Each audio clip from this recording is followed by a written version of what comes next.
A few years back, in early August, I was working as the chief engineer for a design-build construction firm. My job had me traveling out of town frequently, and that particular week was no exception. My flight out of Hartsfield-Jackson was scheduled for 7:21 a.m. the next day, which meant a painfully early wake-up call at 4 a.m. to beat the notorious Atlanta traffic. So, I left work early on Monday to head home and get ready. As I expected, my work in Baton Rouge hit some snags, and I ended up spending Tuesday afternoon, evening, and half of Wednesday ironing out the issues. Our on-site project manager, Etherly, hopefully learned a thing or two from the experience, but I'll be keeping a closer eye on him moving forward. By Wednesday afternoon, I was back on the road, driving down I-10 to meet my co-workers in New Orleans. Mary Jo Pelly, a construction manager I had personally trained in Atlanta, was about to go on maternity leave. As her friend, I made it a point to closely monitor her project, ensuring that everything was properly documented for whoever would take over in her absence. True to form, Mary Jo had everything under control. After dinner with Mary Jo and her husband, Az, on Wednesday night, we held a planning meeting the next morning. Then, I caught a flight out of Louis Armstrong Airport and battled my way through Atlanta traffic to get to my office by 1:45 p.m. Once there, I reported to my boss, Mr. Strickland, giving him an update on the Baton Rouge project and recommending tighter supervision. I also filled him in on Mary Jo's progress in New Orleans. He agreed with my suggestions and told me to take the rest of the day off. After wrapping up my expense report, I was just about to text Reagan that I'd be home early when Ethan Gardner, my best friend since third grade and a coworker for the past 6 years, walked into my office and closed the door behind him. "Hey Trent, how was the trip?" he asked. "Long but productive," I replied, feeling the exhaustion catch up with me. "Etherly should be able to handle Baton Rouge better now, but I'm beat. Mr. Strickland told me to take the rest of the day off, so I'm heading out." Ethan's expression darkened, and I couldn't help but laugh. "Don't worry, I'm not fired. Mr. S just gave me the day off to make up for the extra hours I put in cleaning up the mess in Baton Rouge. I'm planning to pick up some flowers and wine, be in a good mood when Reagan gets home." Ethan interrupted me, his voice strained. "Trent, this isn't about work. It's about Reagan." My heart skipped a beat. "What's wrong with Reagan?" I asked, panic rising. Why hadn't anyone contacted me if something had happened? Ethan hesitated before finally blurting out, "Trent, she's been unfaithful while you've been traveling." I stared at him in shock, my anger flaring. Reagan had always admitted to being a free spirit back in her college days, but she had promised to settle down when we got serious, even seeing a therapist to help with the transition. I had trusted her completely. "Ethan, that's not funny. If you're joking, get out right now and think about our friendship before you come back," I snapped, my disbelief giving way to anger. But Ethan looked genuinely pained. "I'm serious, Trent. Jake Campbell heard from Clay that Reagan's been unfaithful. Clay's friend was involved with her, and when he found out she wasn't exclusive, he didn't keep it a secret." As Ethan continued speaking, my world started to crumble. The very idea that Reagan would betray me like that was beyond comprehension. My anger surged, not only toward those spreading the rumor but also toward Ethan, my lifelong friend, for even entertaining such nonsense. "Ethan, it's not true, not a single word of it. If you ever repeat this, I'll beat the hell out of you. Now get out before I decide to do it anyway," I warned, my fury barely contained. Ethan, standing at 6 feet tall and weighing about 150 pounds, had always been the skinny, nerdy type. He knew full well that I wasn't bluffing when I threatened him. He looked down, shook his head, and then looked back up, his eyes filled with regret. "Trent, I'm sorry. We've been best friends for a long time, and I'd never want to hurt you. But if I didn't tell you, you'd end up getting hurt even worse. You know you've got a temper, and I've had to calm you down more times than I can count back in high school to keep you out of trouble. I wouldn't be telling you this if I didn't believe it was true. He handed me a piece of paper. Here's the name of an investigator my cousin hired when he suspected his wife was cheating. If she finds out Reagan did something wrong, then you'll know it's the truth. I took a deep breath, trying to calm myself down. Ethan was right. We'd been best friends ever since his family moved in next door when we were just kids. He was always the calm, collected nerd who kept us out of trouble, while I was the flashy athlete who got us into all sorts of messes. We ended up going to different colleges, but I recommended him for a job at my firm, and we've been working together for the past 6 years. While I didn't buy into Ethan's story, I realized he genuinely believed it and was trying to protect me. Exhaling slowly, I asked, "Your cousin's wife, was she really cheating?" Ethan grimaced. "Yeah, Miss Hyo found out she was. He divorced her, but he still sees her twice a week because of the kids. He loves those kids and would do anything for them. Without them, he probably would have destroyed her and ended up on death row." "I'm sorry, man," I said, trying to process everything. Ethan's phone buzzed, and after a quick look, he muttered an apology and left my office, closing the door behind him. I was left alone to mull over his accusations and what he'd said about his cousin. I felt sorry for the guy, especially for the kids.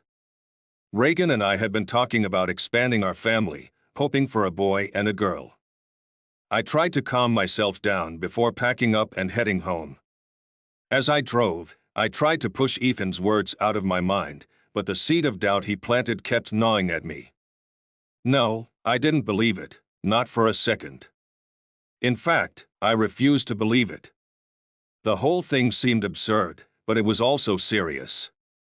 As I drove north on I-75, I thought about bringing it up with Reagan, but I quickly decided against it.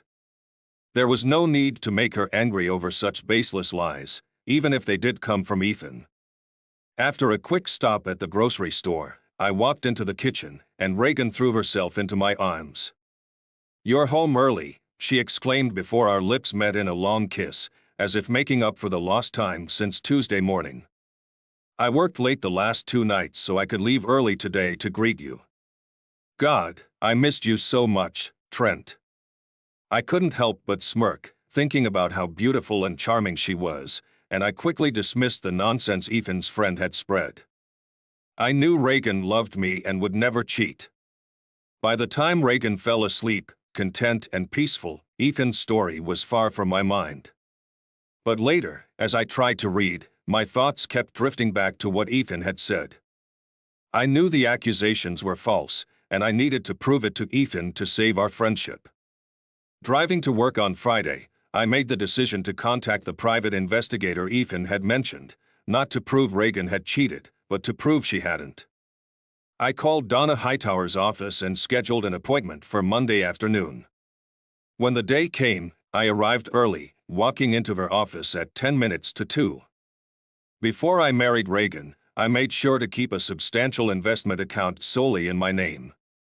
This allowed me to hire a private investigator without her ever finding out. At exactly 2 p.m., I was led into a conference room where I was greeted by a tall, striking black woman dressed in black slacks, a white blouse, and a red scarf. She extended her hand with a firm grip and keen eyes that suggested she knew her stuff. "Good afternoon, Mr. Rowe. I'm Donna Hightower. How can we assist you today?" "Hello, Miss Hightower," I replied, appreciating her professionalism. "Thank you for seeing me on such short notice. My situation is straightforward. I travel a lot for work, and recently, a rumor has been going around that my wife is cheating. I want you to prove it's not true." She began by asking a series of questions, and I laid everything out, what I knew about the rumor and all I could tell her about Reagan. Her questions were sharp, and she took meticulous notes, especially when it came to Reagan's sexual history before and during our marriage. My stomach twisted when she finally set down her pen and looked at me intently. "Thank you for the information, Mr. O. According to your client information sheet, you have both a bachelor's and master's degree in engineering from Georgia Tech. How well versed are you in the philosophy of our legal system, particularly when it comes to the burden of proof? I hadn't expected that. Well, I took an introductory philosophy course back in undergrad, and I've been a witness in a couple of court cases at my firm, but I'm not exactly an expert on the details. She nodded thoughtfully. You've asked me to prove your wife is not having an affair. That's asking to prove a negative, which is inherently difficult. For example, you can prove a wine glass wasn't broken by showing it's still intact. But proving someone didn't do something is much harder. I can prove I didn't rob a bank yesterday by providing an alibi, but proving I didn't do something last week, last year, or 10 years ago is nearly impossible without consistent records. In your case, we can observe your wife over a period and determine if she's having an affair during that time, but we can't prove she hasn't had an affair before our observation began. So, proving a negative doesn't work here. I muttered, realizing she was right.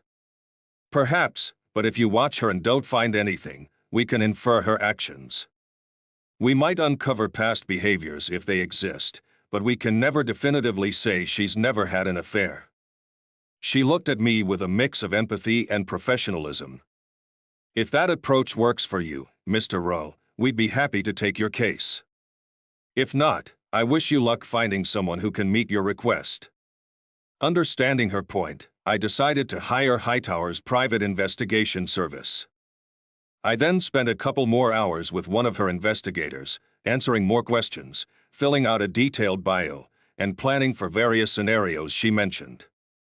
That Saturday night, after Reagan had gone to bed, the circuit breaker in the basement tripped. I didn't notice it until Sunday afternoon when the house started feeling warmer than usual after we returned from church and lunch with some new members. Reagan immediately complained, and I told her I'd check the circuit breaker. I went down, flipped a few switches, turned everything off and on again, but nothing changed.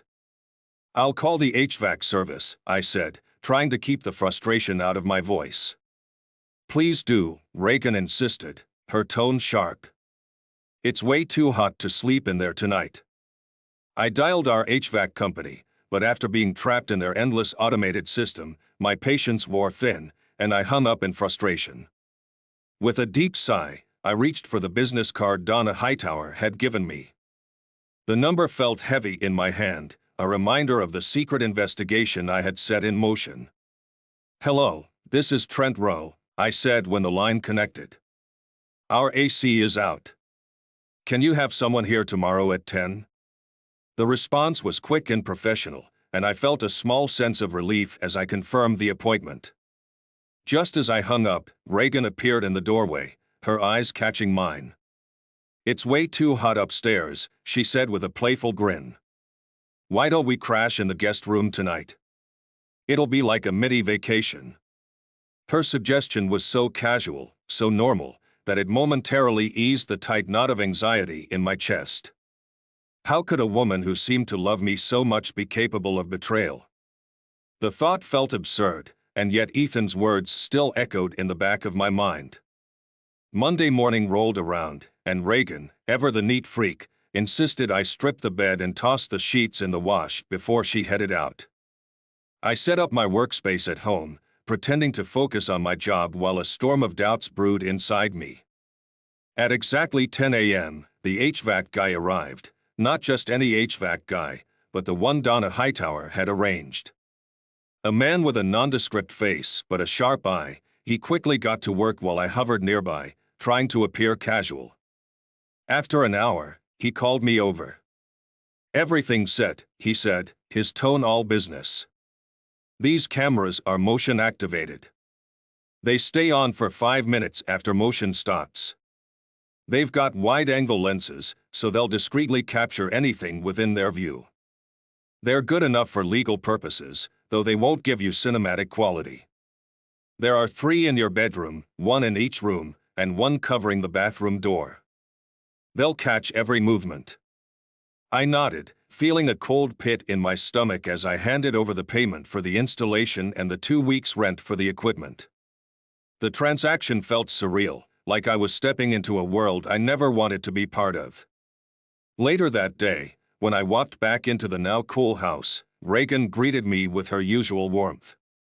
"Hey babe," I said, trying to keep my voice steady, "I've got to add a hotel job in Orlando to this week's trip. I was supposed to be in Tampa on Tuesday night, but now I'll need to swing by Orlando too. Loretta booked me a late Friday flight back from Orlando, but I'll try to get an earlier one." Reagan pouted slightly but then brightened. "I'll miss you, but let's make up for it tonight," she said with a mischievous glint in her eye as she led me to the couch. As she leaned in and kissed me, I found myself questioning everything. Her affection felt so genuine, so real, that I struggled to reconcile it with the dark suspicions gnawing at me. How could she be lying? I forced myself to smile, pushing the doubts aside as we settled into a familiar, comforting rhythm. The meetings in Tampa were productive, and my time in Orlando was straightforward.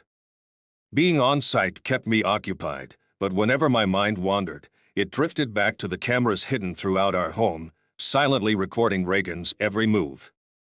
I could have flown back on Thursday, but I chose to stay.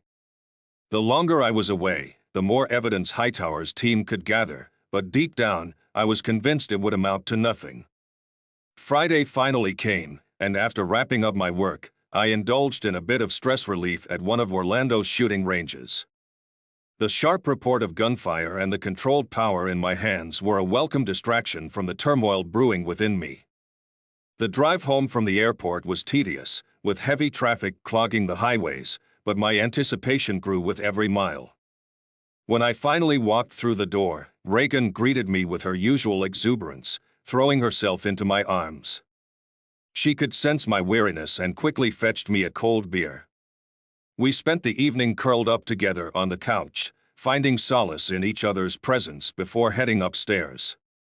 Saturday morning, Reagan headed off to the gym, her routine unwavering, while I busied myself with yard work.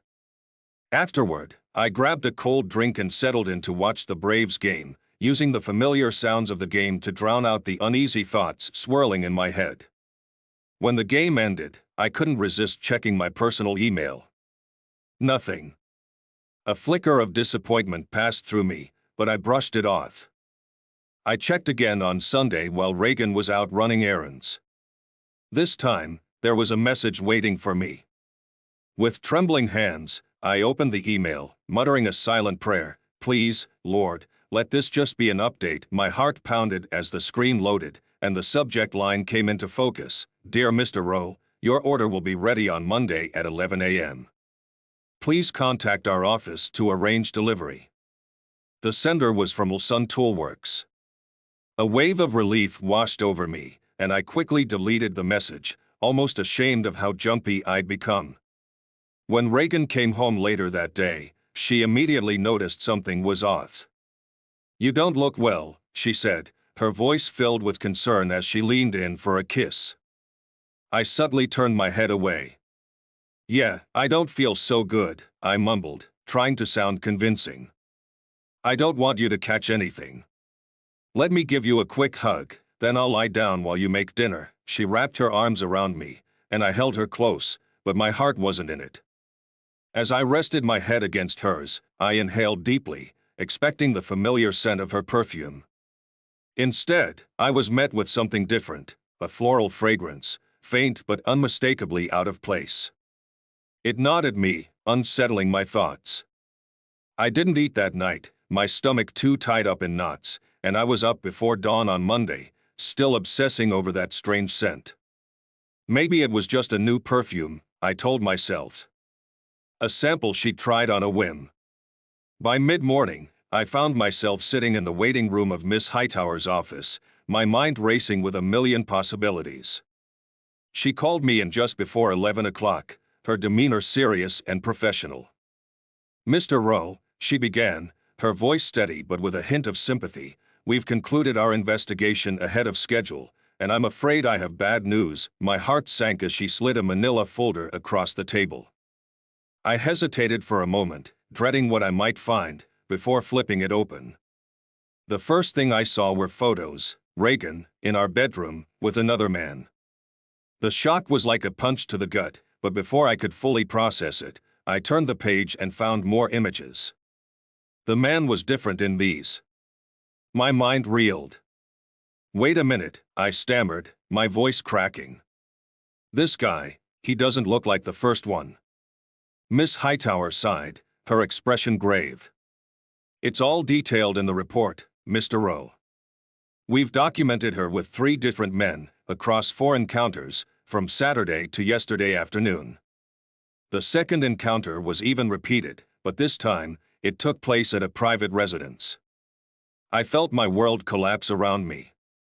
This can't be true, I whispered, my voice barely audible. She told me she went shopping yesterday. How could this? Miss Hightower didn't flinch. Mr. Rowe, on Saturday afternoon, after her second meeting with one of the men, she did go shopping. But on Sunday, she only went to the grocery store, and I'm afraid those aren't the only discrepancies. My mind raced back to Saturday morning. She said she was going to the gym, I muttered, still trying to grasp at some semblance of normalcy. Miss Hightower shook her head, her gaze never leaving mine. I'm sorry, Mr. Rowe, but from the photos we took of her leaving the hotel with lover number 2, it's clear she wasn't at a real gym. My disbelief quickly turned into rage. 3 different guys in 1 week, I spat out, my anger boiling over. And I was here, taking care of her, loving her, while she was doing this. Miss Hightower held up a hand, her voice calm but firm. I'm not a psychiatrist, Mr. Rowe. I'm just a thorough investigator. But it's possible your wife has what some call hypersexual disorder. She's gone to great lengths to keep her actions hidden from you. I exhaled sharply, trying to hold back tears. The flowers, I murmured, the memory of the unfamiliar scent in her hair flooding back to me. She must have showered after seeing him yesterday. Maybe, Miss Hightower conceded, or she could have just washed her hair or sprayed it with something different. She's meticulous about her appearance. She even changes the sheets between her encounters. Many spouses are caught by a stray scent or a stain, but your wife has been extraordinarily careful. I felt sick as the reality of it all hit me. In our bed? I choked out, my voice thick with disgust. She's even changed the guest bed sheets recently. Yes, Miss Hightower confirmed, her tone matter-of-fact. 2 of the 3 nights you were gone, she was with someone in your bedroom. I clenched my fists, the rage nearly overwhelming me. Don't call them lovers, I snapped. They're cheating, adulterous scum. She nodded, understanding my anger. One of them, yes. We haven't identified the first man, and the third isn't married, but the second one, he seems to be a regular, well, companion. He's married too, making him an adulterer. His name is Noah War, 32 years old, and he's your wife's boss at her firm. The name hit me like a ton of bricks. My eyes zeroed in on his picture in the folder, and my fists clenched so tightly I thought my knuckles might break through the skin. Idiot, I muttered under my breath, seething with a mix of fury and betrayal. Miss Hightower continued, I was just about to get to that. Noah War became your wife's manager a few months ago. It's a large firm with multiple offices, so he might be in a parallel department. I shook my head, trying to piece everything together. Mrs. Allenby was promoted in late spring, and that's when War became Reagan's manager. She never mentioned his name before, just said he wasn't the social type. But she did point him out to me once when I picked her up from work. I could see the disbelief in Miss Hightower's eyes as she processed the information. Not social with the spouses of his mistresses, no doubt, she remarked dryly. War has no criminal record, no outstanding warrants, just a few unpaid parking tickets. Your wife met him at a bar Wednesday night, drove him to your house for over an hour, then drove him back. We got his name from DMV records and confirmed it through a web search. What a fool, I muttered, trying to keep my anger in check. Miss Hightower, ever the professional, remained calm. Take a breath, Mr. Rowe. We're not done yet. She met with him at the hotel on Saturday and again yesterday at his residence. According to tax records, he lives with Mrs. War. If she had arrived a few minutes earlier, or if your wife had left a few minutes later, it could have been a very close call, too, I hissed, the realization hitting me hard. Her game is over, but she doesn't know it yet. I couldn't help but reflect on my own past. I used to chase after any woman who showed interest, I admitted. It never got me anywhere until I met Reagan. She was the same in college, but said she wanted to settle down with me. She said she loved me, but now, Miss Hightower placed a comforting hand on my arm, her touch firm but gentle. My eyes were drawn back to Noah War's picture, and I felt a surge of anger boiling up inside me. Seeing this, Miss Hightower tightened her grip on my arm. "Mr. Rowe," she said, her voice filled with concern, "I'm sorry for what you're going through, but don't let your pain push you into doing something you'll regret. Seeking revenge can ruin your life. You could end up in jail, lose your job, and everything you've worked for. Remember, it's her mistake, not yours." I nodded, her words slowly sinking in, but the anger still simmered beneath the surface. She continued, "Be careful, Trent. Don't let her actions destroy your future. Stay in control of your emotions. Don't go too far." My thoughts were a storm of betrayal, shattered dreams, and a burning desire for revenge. I knew I'd never physically harm her, but I intended to make her suffer emotionally for what she'd done to me. "I'll be careful," I assured her, though my voice was tight with resolve. "But she's going to feel every bit of the pain she's caused me," Miss Hightower sighed, clearly sensing the depth of my hurt. She made one last plea, "Please, Mr. Rowe, don't go too far. It's easier than you think to cross the line." She then recommended George C. Godwin as a divorce attorney, and after spending 2 hours in Piedmont Park contemplating my next steps, I met with him. Mr. Godwin was an elderly black man, Miss Hightower's younger uncle. He was short, burly, and had a jovial demeanor, quite the contrast to his regal and reserved niece. He knew family law and the Georgia legal system inside out. We called each other by our first names and chatted a bit before getting into the details of my divorce. When I showed him the photos, he whistled, clearly impressed by the evidence. "Well, that answers that. What do we need to get this started?" I handed him the flash drive with all the records Miss Hightower had gathered. He reviewed it and couldn't help but praise his niece's work. "This girl really knows her stuff, Trent. Everything looks ready. I'll put it together and let you know when we're ready to file. Can you finish by next Monday?" I asked, anxious to move forward. "It'll cost you overtime," he warned, looking me in the eye. "Do it," I said, without hesitation. I then laid out my plan and made an additional request to Mr. Godwin. His face remained impassive, a calm professional through and through. "Be careful, Trent," he warned. "You're right to be angry, but in legal proceedings, you must be cautious. Looks and attitude matter in court." I forced a smile, knowing he was right, but my mind was already racing with everything I had to do. Monday night, I got home late, claiming fatigue from a minor ailment to avoid Reagan. I pretended to be sick, keeping my distance. After a quick shower and brushing my teeth, I tried to clear my mind, but sleep didn't come easily. Tuesday morning, I left the house early, slipping out without waking Reagan, and caught my flight to Charlotte. The days blurred together until Thursday night, when I finally made the dreaded call to Ethan. "Ethan, it's Trent," I began, my voice heavy with regret. "I need to apologize. You were right, and I was wrong." She played me. Ethan, like the good friend he was, immediately forgave me. He didn't hesitate to ask how he could help. I stayed home late Friday, feigning exhaustion, and then headed to my parents' house on Saturday morning to help my dad with a project. I wanted to tell him everything but knew I had to wait for the right moment. Late Saturday, I called Reagan, letting her know I wouldn't be home until Sunday afternoon. Something in her tone made me certain she wasn't alone. I ended the call with a fake, "love you," feeling the sting of the words as they left my mouth. Sunday afternoon, while Reagan was likely out with someone else, I received a text from Mr. Godwin. I called him back immediately, and he confirmed that everything was ready. The BFF would serve the divorce papers Monday at 11 a.m., just as I had requested.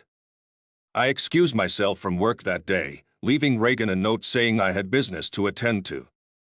I went to the office to finalize the last details of my plan. Reagan called me twice, and I told her the case was dragging on, that I'd be home even later than expected. I promised her that I'd leave early Monday and spend the evening with her. She cheered up and professed her love over the phone. I lied back, thinking to myself, reincarnation's tough. That night, when I got into bed, she hissed some comment about my absence, unaware it would be the last time we'd share that bed. After she left for work Monday morning, I went through the house, marking everything I owned with bright painter's tape. Community property would be part of the settlement, or donated. Whatever I didn't want was as good as gone. At 7:45 a.m., Ethan arrived, followed by the moving crew. I helped them get started, then left Ethan in charge while I packed up the essentials. Everything was loaded into the truck and taken to a warehouse. Reagan hadn't noticed that I'd already moved my weapons to my parents' house on Saturday. We were almost finished when Amy, Reagan's neighbor and friend, saw the truck and approached, curious. I intercepted her before she could see too much. "Shoo," I whispered with a smirk. "I'm surprising Reagan with new furniture for our upcoming anniversary, 5 years next week. I'm clearing out the old stuff and some clutter before the new furniture arrives tonight. Please, don't mention it to her until she tells you." Amy smiled, pleased with the ruse, and left, likely to spread the news to the other neighbors.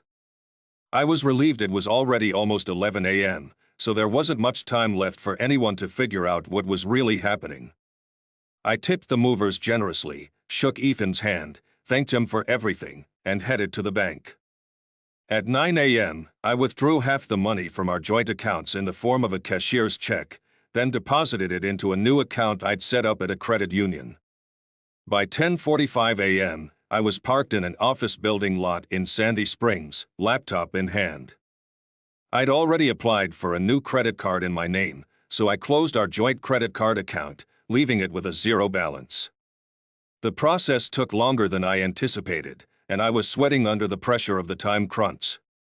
By 10:57 a.m., I had finished everything and logged into our family email account, waiting for the planned text message. At exactly 11 a.m., the process server texted to inform me that Reagan was on her way. A follow-up message confirmed she was in the lobby, visibly nervous. I uploaded the pre-written email to our family account.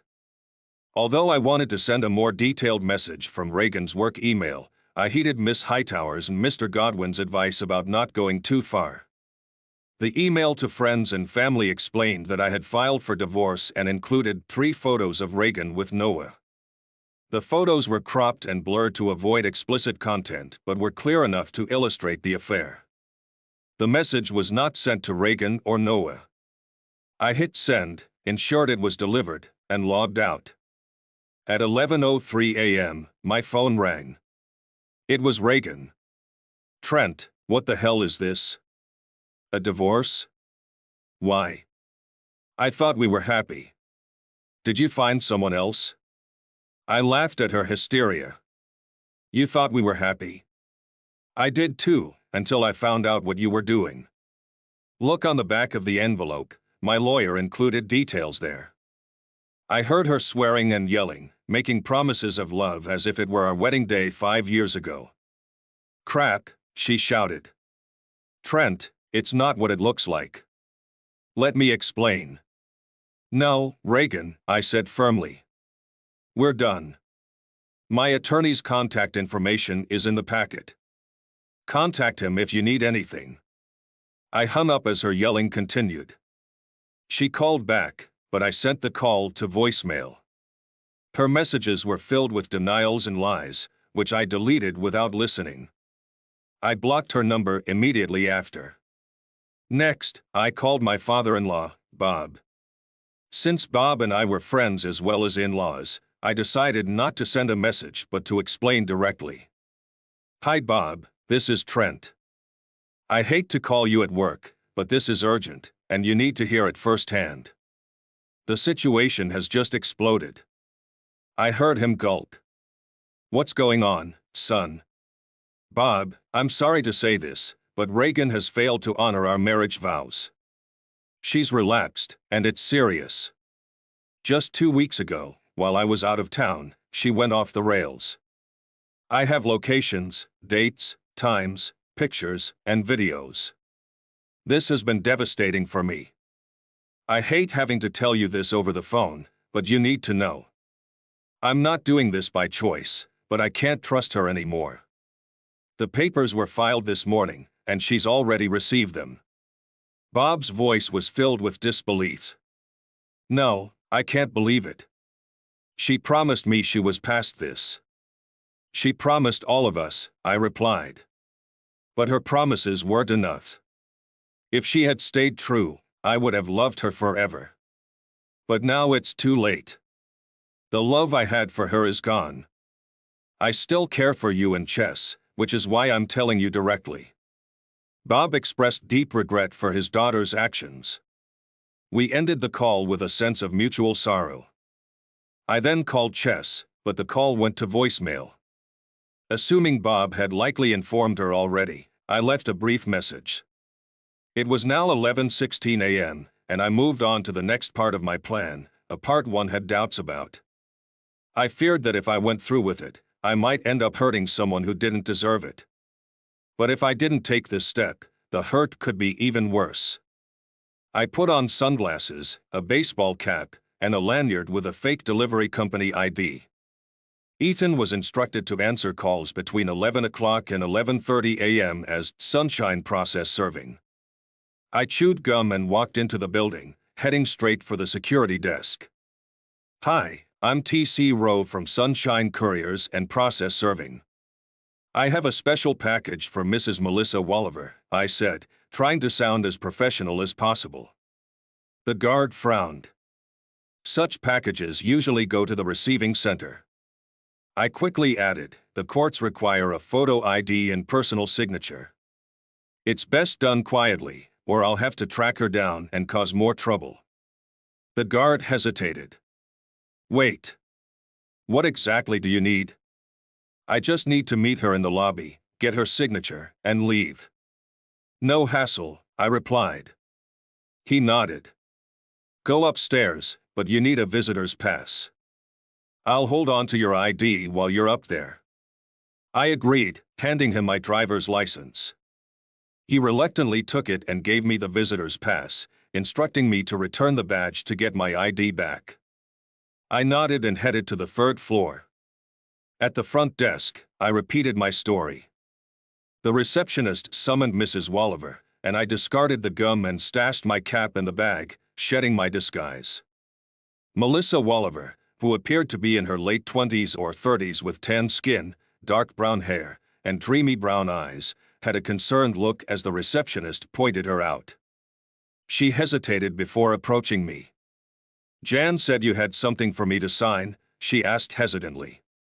No, Mrs. Walliver, I said. I'm Trent J. Rowe.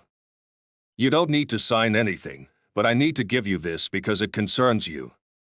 What is it? She asked, her voice trembling. I handed her a photo of Reagan and Noah in bed. I'm sorry to tell you, but your husband was having an affair with my wife.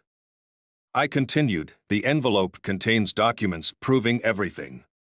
Tears streamed down her cheeks. It has to be a forgery. Noah promised me, it's not a forgery, I said firmly. I hired a detective agency to investigate my wife. They confirmed she was having an affair.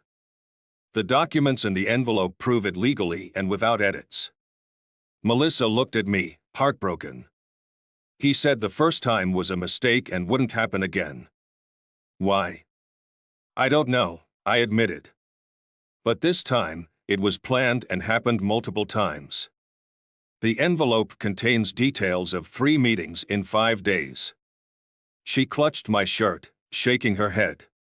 At 5 feet 5 inches, she was much shorter than me. She wiped her tears and looked up at me. I'm about to check out for lunch. I'll send him a picture of me if you want. Mrs. Walliver, I said gently, you're a beautiful woman, but revenge isn't the answer. You have to live with yourself. Don't do something you'll regret or that the legal system won't support. She took a step back. You're right. I gave him another chance, but this is the end. We'll go to court. I handed her the contact information for a private investigator and an attorney who had been responsive with my case. He filed the papers this morning, I said. Melissa nodded, taking the documents and my advice seriously. Melissa looked at the envelope with shock and disbelief. Can I call you if I need advice? My number is in the envelope. I nodded and assured her that she could. After our meeting, I headed to the lab recommended by Don Hightower. For the next few days, I was on edge, managing a project in South Georgia while anxiously awaiting the lab results. The possibility of having contracted an STD made me even angrier at Reagan. When the lab results finally came in at the end of the week, I was relieved to find out I was in the clear. That was one less worry on my plate. Reagan, however, wasn't letting up. She bombarded me with messages from various numbers, both on my work voicemail and cell phone. I deleted each one as soon as I heard her voice, but her persistence was infuriating. When I returned to the office on Friday morning, the messages kept coming. I decided to block her number, solving that particular problem, but it was clear that her attempts to contact me were only getting more desperate. Feeling overwhelmed, I decided to visit my parents for the weekend. They, too, were receiving Reagan's frantic messages, so I blocked her number on their phones as well. My mom, especially, was devastated, particularly because Reagan and I had discussed starting a family. She pleaded with me to reconsider, insisting that Reagan's actions couldn't be as bad as I made them out to be. I showed her a cropped photo with the date, and tears streamed down her face as the reality of the situation sunk in. She hugged my dad tightly as I prepared to leave, my heart heavy with the knowledge that I was tearing apart the life we had planned. Back at work on Monday, I faced a new crisis. Andy Smith rushed into my office, clearly distressed. Trent, Mary Jo Pell's water broke weeks before her maternity leave. What are we going to do? We quickly decided to send a gift and have Andy step in to cover for her.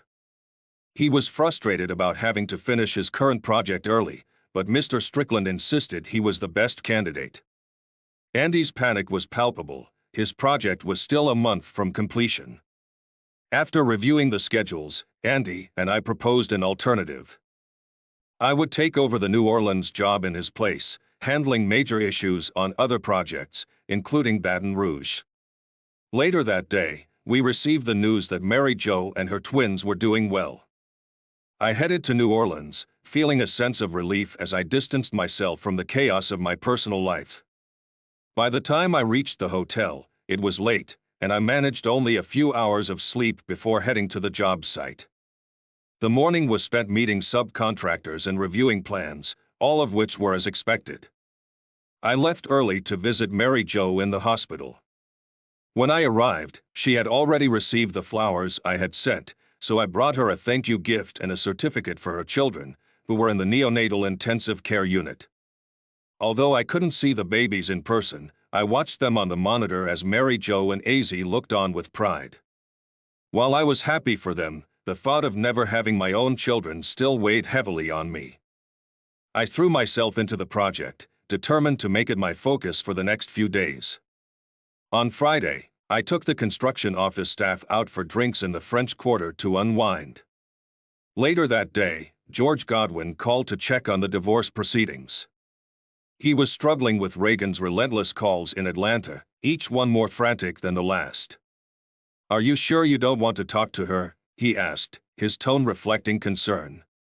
I replied with a hint of sarcasm, "No, I'm fine. I think I've heard enough." George laughed softly, and we ended the call. That evening, while I was at my hotel, I received a text from an unknown number. "Hey Trent, My lawyer filed the paperwork today, and Noah has been served.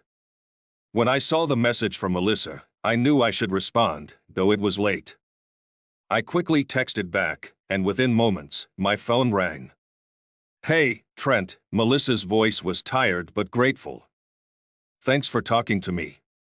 I'm glad we had a chance to connect." "Of course, Melissa. How are you holding up?" I asked, genuinely curious but trying to keep the conversation light. "It's tough, but I'll manage," she replied, her uncertainty clear. "How about you?" I hesitated, unsure if I should delve into my own struggles. "I'm getting by." "It sounds like you're doing well, though." Melissa took a deep breath before speaking. "Trent, I wanted to thank you for everything. Revealing Noah's actions and stopping me from making a rash decision. You could have taken advantage of my vulnerability, but you didn't. I really appreciate that." I could hear the sincerity in her voice. It was the right thing to do. "I'm glad you're determined to get through this." "Definitely," Melissa agreed, her voice softening. "I still have a long way to go, but it's better than it was before." I thought about offering her more support but hesitated. While I felt sympathy for her, I had my own issues with Noah and didn't want to blur boundaries. We wished each other well and said our goodbyes. Work in New Orleans was steady, but I was also managing the Baton Rouge project and offering advice on others. I felt overwhelmed, as if I were wading through a swamp filled with challenges.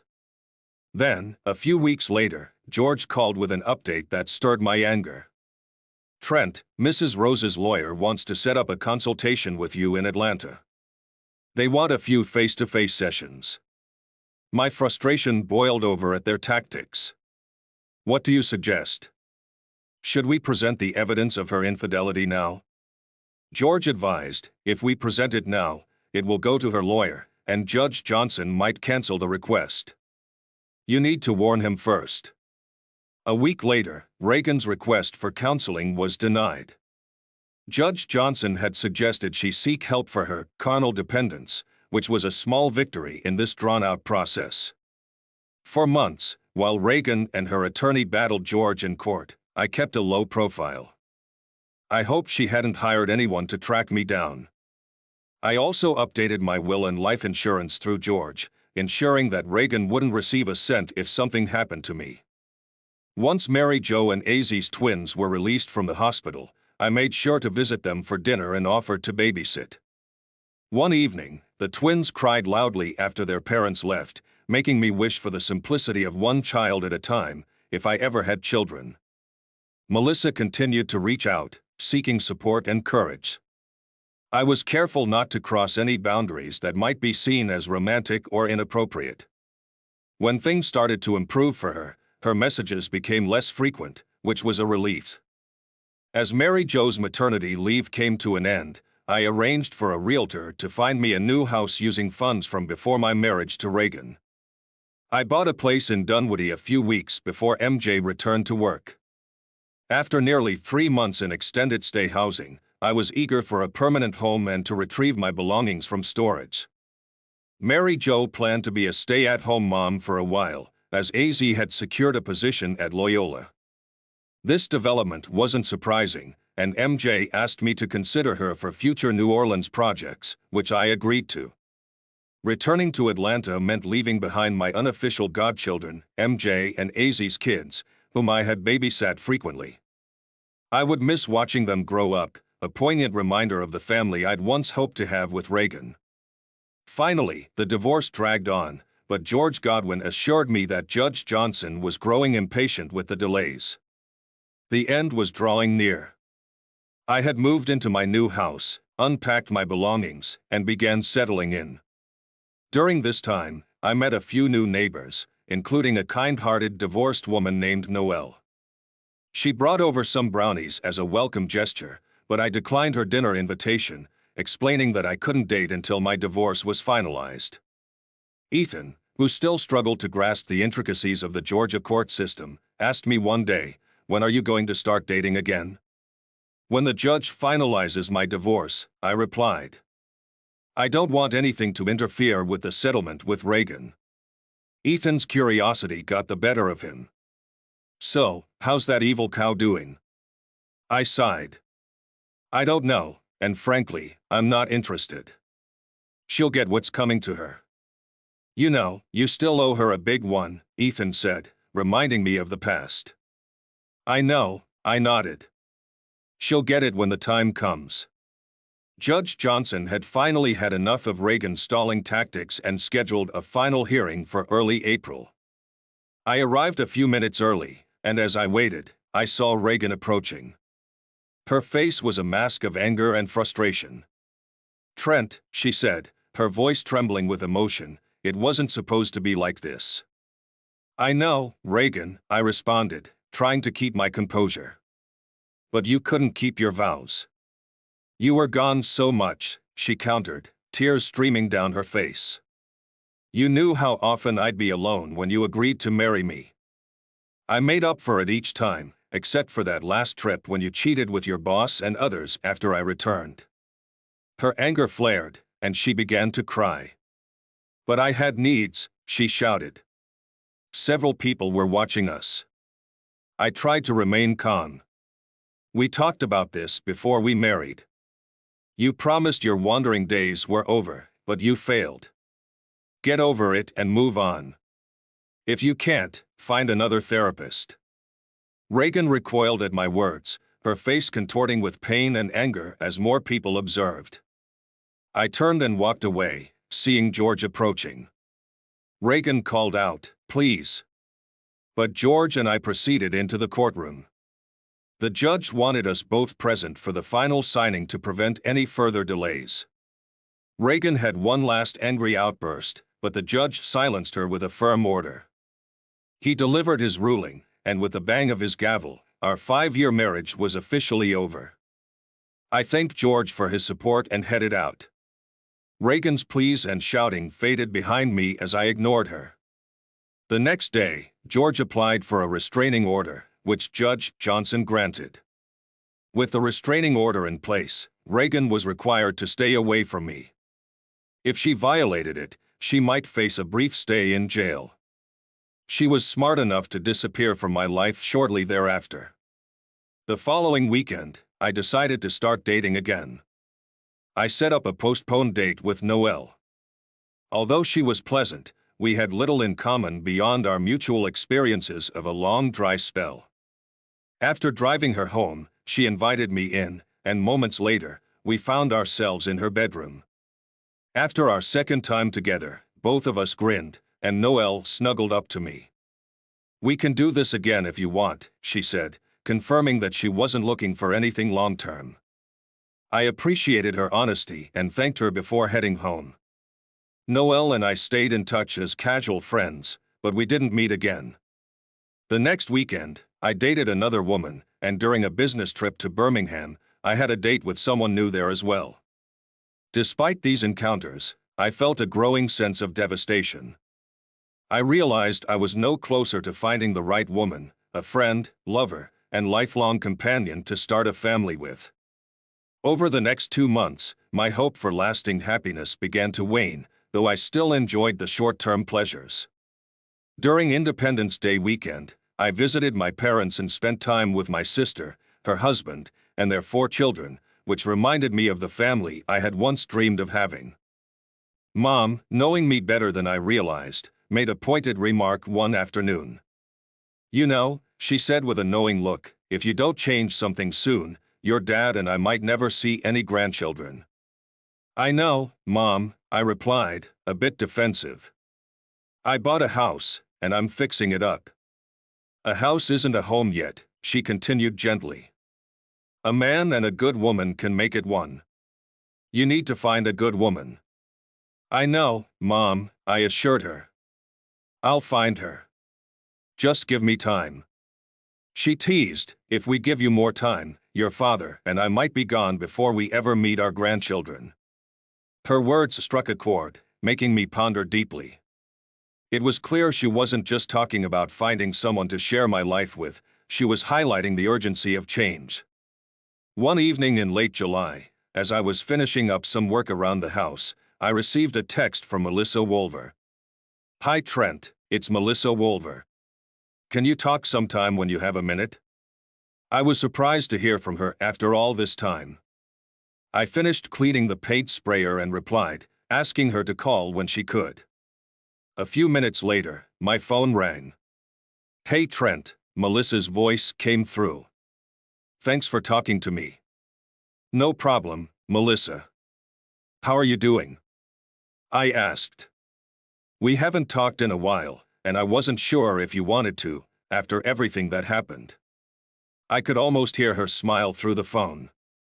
"Unless you were involved in getting my ex-husband and your ex-wife together, which, as of today, they are," she said, her voice laced with a touch of humor. "I don't hold you responsible for what happened between them or the mess they created, so I have no reason not to talk to you." "I swear, I had nothing to do with it," I reassured her. "I didn't think you did," she replied. "So, what's up?" "Well," she began, her voice filled with relief. "It took longer than expected, but I'm finally free. I even have my maiden name back, Ortiz. I wanted to thank you for your help. You opened my eyes to what he was doing, provided me with evidence, and gave me advice. I went to another lawyer, but your support was invaluable, and I'm very grateful." "You're welcome," I said. "Don't dwell on it too much." "It's hard, Trent," she admitted. "You were my guiding light when I was so low and depressed. I don't know you well, but I like what I've seen so far. So, I'm going to take a chance and do something I've never done before. Will you have dinner with me?" We had a lovely dinner. Throughout the evening, I couldn't help but think about how sweet and beautiful she was, and how unfortunate it was that her ex-husband had been such an idiot. Reagan had once been beautiful, too, but now, in my eyes, she had turned from an 11 to a negative number. Melissa caught me staring and smiled. "You stare," she said with a smirk, "almost as much as I do." I grinned and nodded. "It's easy to focus when you have someone as nice to look at as you." She blushed, covering her mouth shyly.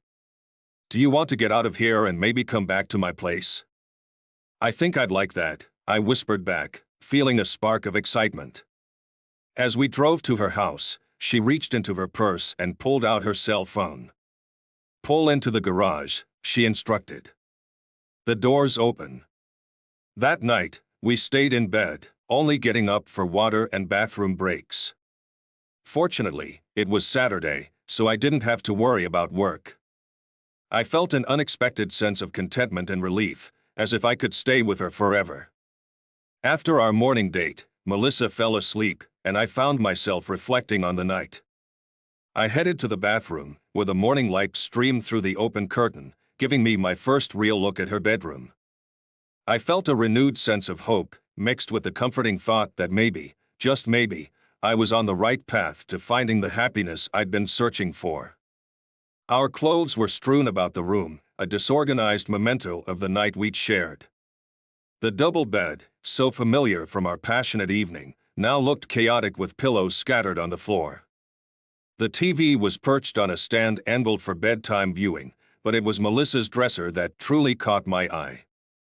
Covered with an array of family photos, the dresser's pictures drew me in. As I picked up one photograph, Melissa's voice broke the silence. "Trent, what are you doing?" I looked at her, trying to mask my curiosity. "Melissa, who's the girl in these pictures?" "That's my daughter, Ansley," she said, her voice filled with affection. "She's 3 years old and means the world to me." Surprised, I replied, "You never mentioned her." "I wanted to keep her away from the Noah situation," Melissa explained. "She was a major issue in our divorce, which is why things dragged on. I didn't want you to meet her until we were certain about where this was going." I struggled to keep my voice steady. "Where is she now?" "She's with him this weekend," Melissa said quietly. "Is something wrong?" I asked, my unease growing. I liked Melissa a lot, but this revelation was a shock. "Melissa, I don't know," I said slowly. "I really like you, but if there's one person I dislike as much as my ex-wife, it's your ex-husband. I want kids, and I'd want to be involved in your daughter's life if things worked out. But if I show up at her events, who else will be there? Noah. Melissa sighed, her frustration palpable. He's a lying, cheating idiot, but he loves her. Exactly, I replied. Every time I see him, it'll remind me of what he did to my marriage. I'd end up resenting him, and Ansley might sense the tension. It could hurt our relationship more than you realize. Tears began to stream down Melissa's face. You're saying we have no future? As much as I'd like to be wrong, I said softly, I don't think we do. Melissa nodded, her shoulders trembling with emotion. I thought it was too perfect, she said through her tears. Please, Trent, just go away. She touched her phone a few times and added, the garage door will be open for you. I gathered my clothes and dressed quickly in the hallway, feeling an intense mixture of regret and sorrow. As I left, I loathed myself almost as much as I despised her ex-husband. It hurt, but deep down, I knew it was the right decision. Later that day, I visited my parents and gave them a brief overview of what had happened. They could see the pain I was in, even though I tried to keep it hidden. My mom, sensing my struggle, tried to draw more out of me, but I insisted it wouldn't work. She gave me a comforting hug, her warmth a small solace, and told me everything would be okay, though I found it hard to believe. On Sunday, we met my sister and her family for lunch after church. While we waited for a table, she pulled me aside, urging me to open up. Having helped me through past failed relationships, she was familiar with my patterns. It won't be easy, she said, her voice filled with understanding. But you can do it if you try and really love her. One date doesn't reveal everything. More dates might show if it's worth fighting for. Thanks, sis, I said, appreciating her insight. You're right, one date doesn't say it all, but it told me enough to realize it would hurt more if it failed because of the past. Give it a try, she encouraged. You won't know until you do. I nodded, agreeing to think about it, though it weighed heavily on my mind. We didn't discuss it further, but her words lingered. Ethan, who understood me well, shared my thoughts. But after a trip to a factory near Orange, I began to question whether Ethan's seemingly good luck with women was influencing his agreement with me. His experience was different from mine, and I wondered if his perspective was clouding my judgment. The following weekend, Ethan set us up with a couple of women. We had a good time, and I didn't entirely dismiss the idea of dating while still navigating the divorce. Reagan was determined to keep our house, so I instructed George to resist her efforts, forcing her to sell it. She couldn't afford to buy me out without sacrificing other things she valued. It might have seemed petty, but I felt it was justified. George and Reagan's lawyer were on decent terms, and through their discussions, George learned that Reagan was planning to buy a condo. Shortly after, I heard a rumor that Reagan and Noah were planning to get married. This was concerning because it could potentially affect my finances. I called George to discuss the implications. George was already aware that Reagan, despite being a cheater, was awarded a modest alimony settlement by the judge, $500 a month for 5 years, or until she remarried. If she's really getting married, I'll look into stopping the alimony, George assured me. Yeah, and it just goes to show some people never learn, I said, incredulous at their continued relationship. This only confirmed my decision to end things with Melissa. George chuckled, it's what keeps me in business. His comment made me reconsider a choice I had thought about early in the divorce but never believed possible. After hearing about Reagan and Noah's impending wedding, I decided to reach out to Will Kleiner, a friend from Reagan's firm. Will and I had known each other since college and had reconnected when I started dating Reagan. Will and I met for lunch, and I recounted what had transpired. That's terrible, Trent. I'm really sorry, he said sympathetically. I heard W.O. asked to be transferred to another department. It makes sense now, they're trying to avoid conflict with HR. Do you have an official policy on this sort of thing? Yes, I confirmed. If they violate it, they could face significant trouble, and so could the firm. I hate to ask, but can you get me a copy of that section of your personnel manual? Well requested. Sure, just don't tell anyone where you got it, he replied. A few days later, I attended a Braves game with Will and his wife, Lori. Will handed me a flash drive containing the information I needed. I took it to George's house to discuss it. Trent, I'm sorry, George said as he reviewed the contents. Even if you can prove Noah was involved with multiple women, state law won't let you sue for alienation of affection. Georgia abolished that in 1979, so you can't sue a partner for interfering with another's marriage, nor can you target their firms. Damn, I said, feeling frustrated. I had hoped that financially penalizing the firm might lead to consequences for Noah and Reagan. George smiled wryly. A lot of potential plaintiffs think that, but you can only sue in rare cases where the firm knew about the affair and did nothing. Even then, winning a significant sum is tough. Damn, I repeated, feeling disheartened. Don't give up hope, George encouraged. Let's focus on resolving the spousal support issue first, then we can explore other options. The following week, George filed a motion proving that Reagan and Noah had obtained a marriage license, asking that spousal support payments be terminated. Reagan's attorney opposed it, but Judge Johnson agreed with us, ending the payments.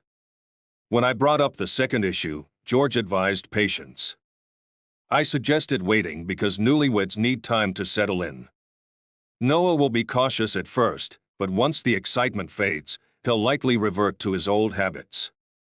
It took 2 weeks, but Donna Hightower and her investigator managed to dig up some crucial information. Noah was already involved with a new subordinate at work.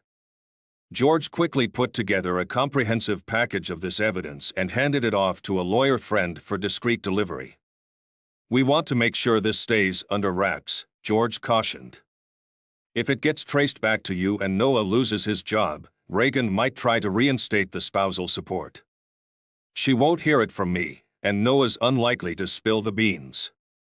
George's eyes twinkled with a mischievous grin. Sneaky, sneaky, he said. The package was sent to Noah's firm, and I later learned from Will that Noah was promptly escorted out by security, with no chance of returning. Reagan, on the other hand, was left to wonder why. Her cries and demands for answers fell on deaf ears, as no one was willing to fill her in on the details.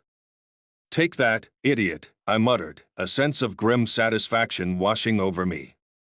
If I keep this up, I might turn into a bitter old man, but I'm willing to accept that risk. I sent the package anonymously, and the very next evening, my phone rang. It was Melissa Ortiz. Hi, Trent, it's Melissa Ortiz, she said, her voice tinged with both relief and excitement. I know you probably don't want to hear from me, but I had to let you know, Noah called last night claiming he was laid off due to downsizing. He said he'd be filing for a reduction in child support. I reached out to a friend at the firm, and it turns out there were rumors about his layoff circulating. Then today, I received an anonymous express package detailing everything. This should help me keep my spousal support unchanged when Noah files his petition. Melissa, I said, I'm glad to hear the package was useful. If you spoke to the right people, they'd be the ones to thank. As for Noah, it's clear some people never learn. He'll probably spin a sob story to the judge, but with the evidence in that package, I hope the judge will see through his charade. I wonder if Noah has already started cheating again with his new wife. Melissa's voice softened. Leave it in the past, Trent. Just focus on moving forward and finding happiness. You deserve that. We exchanged goodbyes, and I hung up feeling a renewed sense of freedom. I had weathered the storm and given as much trouble to Reagan and Noah as they had inflicted upon me. Reagan was now facing a much harsher reality, living in an apartment instead of a house, with a cheating husband who was now required to pay alimony and child support. I had no regrets about the path I'd taken. As I reflected on the events, I realized that the bitterness towards Reagan and Noah had dissipated. Having achieved some form of retribution, I found that I no longer needed to carry that anger with me.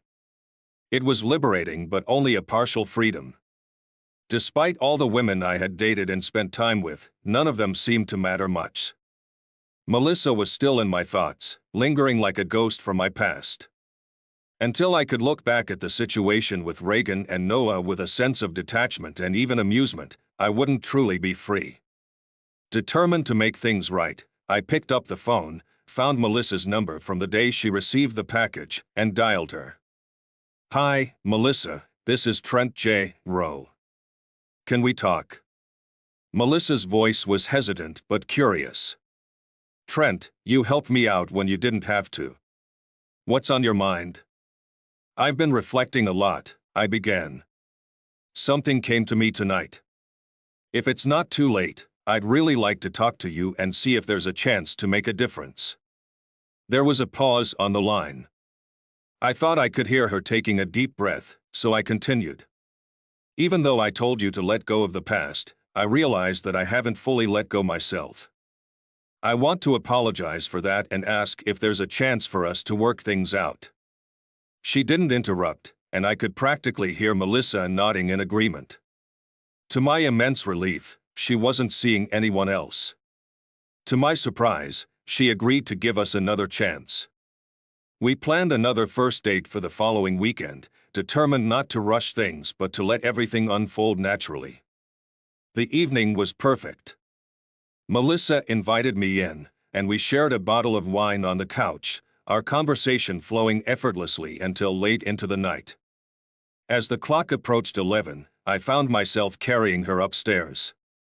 We lay together in silence, both of us hoping this was the start of something meaningful.